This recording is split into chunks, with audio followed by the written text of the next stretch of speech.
Do all living things respond to stimuli? Yes, we all do. Changes in our surroundings that makes us respond to them are called stimuli. So I just gave you the example some time back that whenever there is a change in your environment and whenever you show a response to it, that means you show response to a stimuli. For example, when we touch hot objects, we respond quickly. For example, by accident, you happen to touch a hot pan. You quickly remove your hands from there. That is the response to stimuli. Eyes shut automatically when bright light falls on it. So, accidentally or automatically, at times when bright light falls on your eyes shut. Your eyes can't take the extreme amount of brightness. So that is response to stimuli. Simple example, if you are sleeping in the night and at around 2 o'clock, 3 o'clock in the night when it is complete dark and when you are half asleep, if someone switches on light, your eyes will find it difficult to open. The reason is response to stimuli. And in the same way, if you are sitting in a dark and someone flashes light in your eyes, you will shut your eyes. The response is response to stimuli. Dogs bark when they see strangers. So you might have noticed this, that whenever dogs see strangers, they bark. So they also respond to the stimulus, that is, they don't know the people, they are strangers for them. So that is how they respond, by barking. Plants also respond to stimuli. Yes, because plants are also living things, so they will also respond to a stimulus, to a change in the external environment. Let us see an example. The plant mimosa, touch me not, curls up its leaves when they are touched. Hence, here touch is the stimulus. There is a plant named as mimosa. That plant, when you touch the leaves, they will curl up, they will close. So the touch is the stimulus, the change in the environment, and the response is that they close or they curl their leaves. Flowers of some plants bloom only at night and some flowers close after sunset. So there are certain flowers which only bloom at night. For example, tuberose. Tuberose only blooms at night. It requires no light.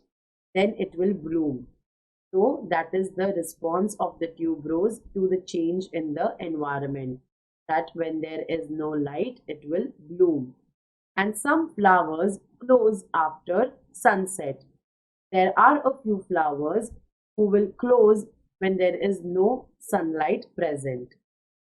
So plants also show response to stimuli.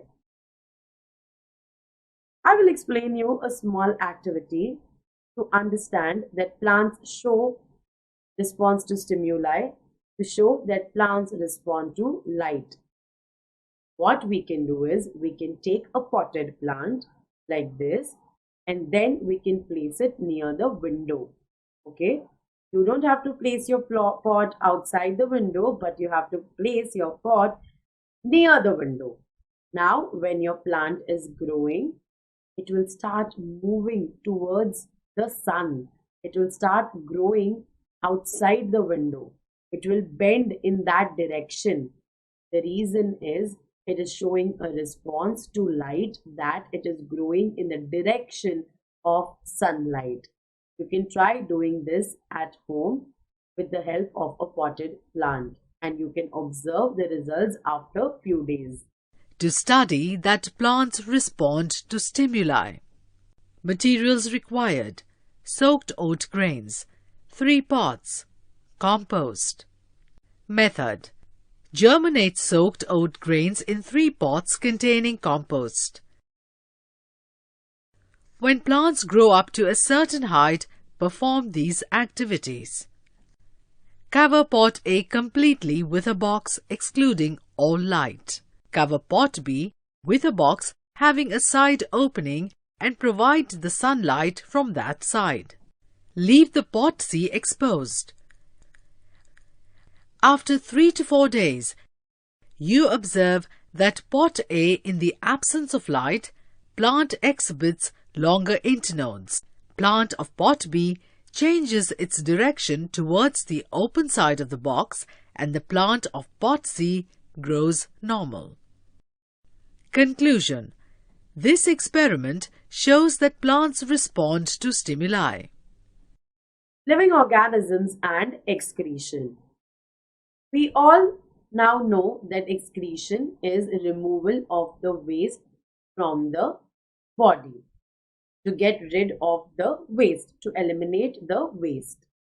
All living things have the ability to excrete waste materials of the body.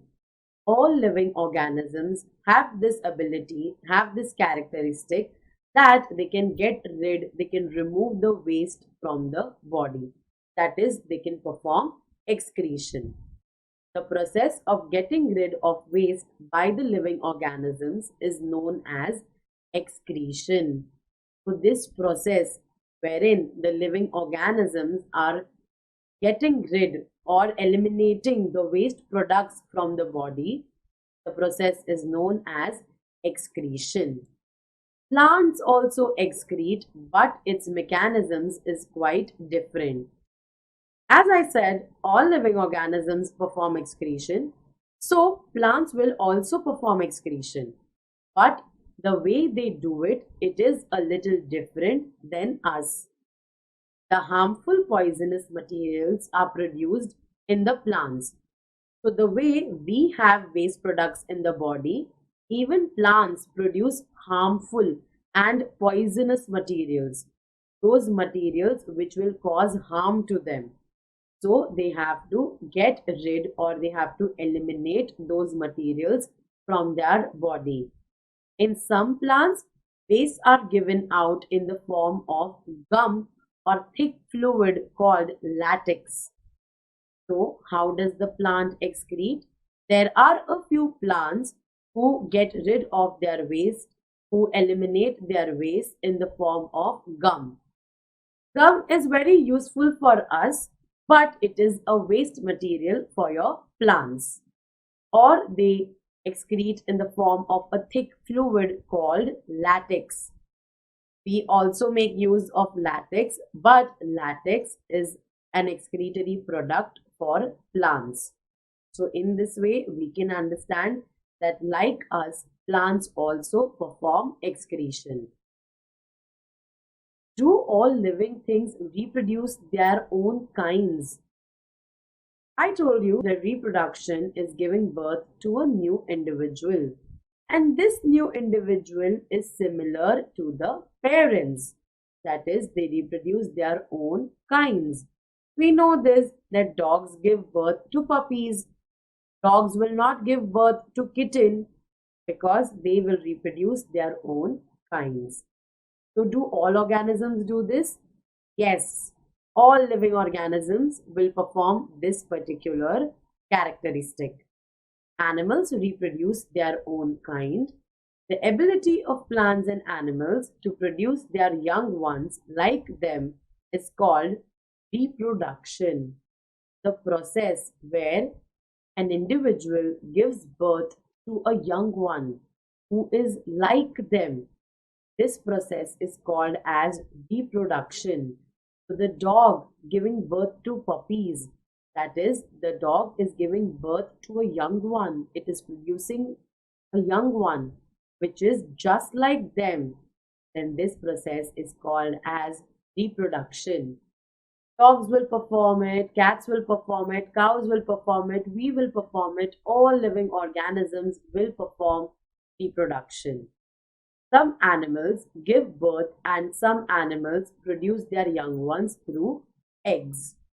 So, some animals give birth to young ones and some animals give birth through eggs. You might have noticed this, that crows, sparrows, they lay eggs. They don't give birth to a young one like dogs or cats. So, It is a unique characteristic of living organisms to give birth. Plants also reproduce but differ in their mode of reproduction. All living organisms reproduce, so plants also will reproduce, but the mechanism, the mode of reproduction is a little different than other organisms, than animals. Many plants reproduce through seeds, and some other plants reproduce through parts other than seeds. So, there are few plants which will reproduce, which will give birth to a young one with the help of their seeds. If you take the seed and if you sow it in the soil, it will grow into a new plant. But then there are certain plants they can also reproduce through parts other than seeds.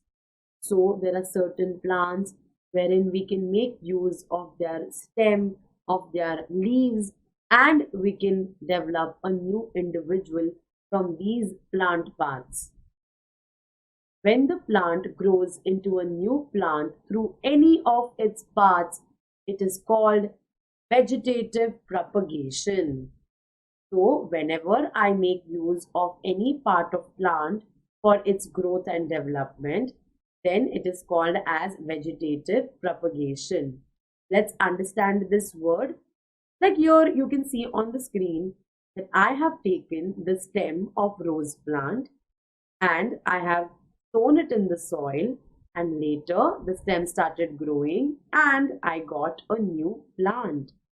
So in the same way, I can make use of other parts of the plant too. Do all living things move?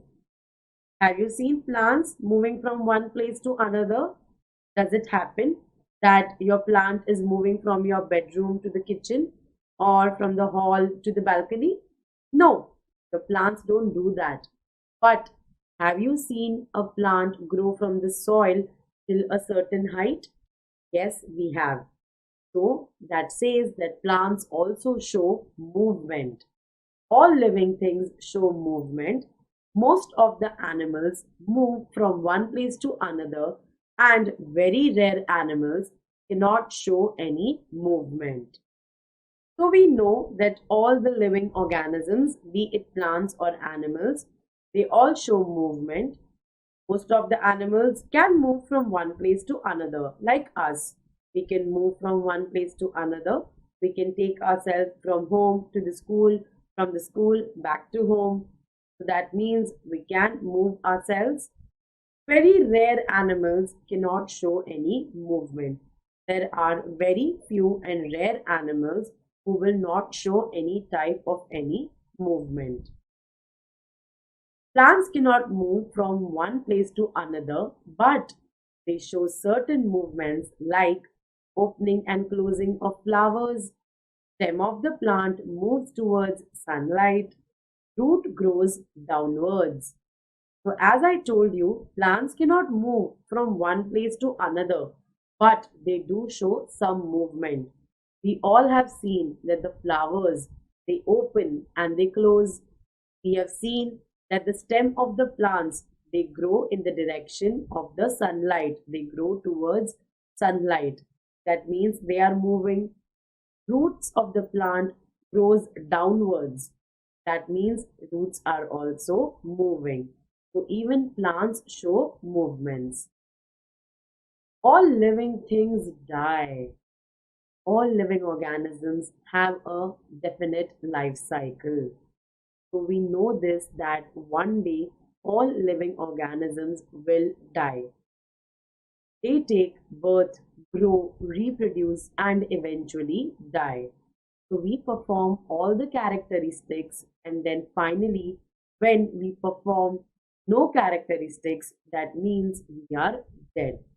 When our body cannot perform any characteristics, that means we are dying. The period during which an organism completes its life cycle is called its lifespan. So, for example, if I survived for 50 years, then 50 years will be my lifespan. So, from birth till death, whatever years or whatever days or period you survive, that is your life cycle and that is your lifespan. The period during which an organism completes its life cycle. So you started, you were born, and then you died. That entire life cycle is your lifespan. What is life? We have seen some of the characteristics of living organisms. Today we learned about the different characteristics of living organisms like respiration, nutrition, excretion. Sometimes it is not easy to distinguish between living and non-living things. At times it becomes difficult to identify that which organism is living and which is non-living. For example, seeds don't show any sign of life. If you have ever noticed dry seeds, they don't show any form of life. You can get dry seeds at home, you can pack them in a container and you can keep them for months. They will not show any sign of life. They will not grow, they will not reproduce, they will not move. But they germinate to show the sign of life when the conditions are favorable. So this is very important that when these seeds get favorable condition is when they get proper amount of food, they get light, they get water, the environment is favorable. That means it can favor their growth and development. That is when they will germinate and they will grow and they will show the sign of life.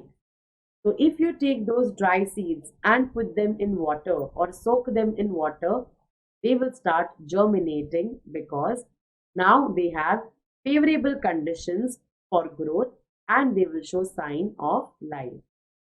Therefore, it is difficult to give proper definition of life. So that is why we cannot define life in counted words because it is difficult to do that.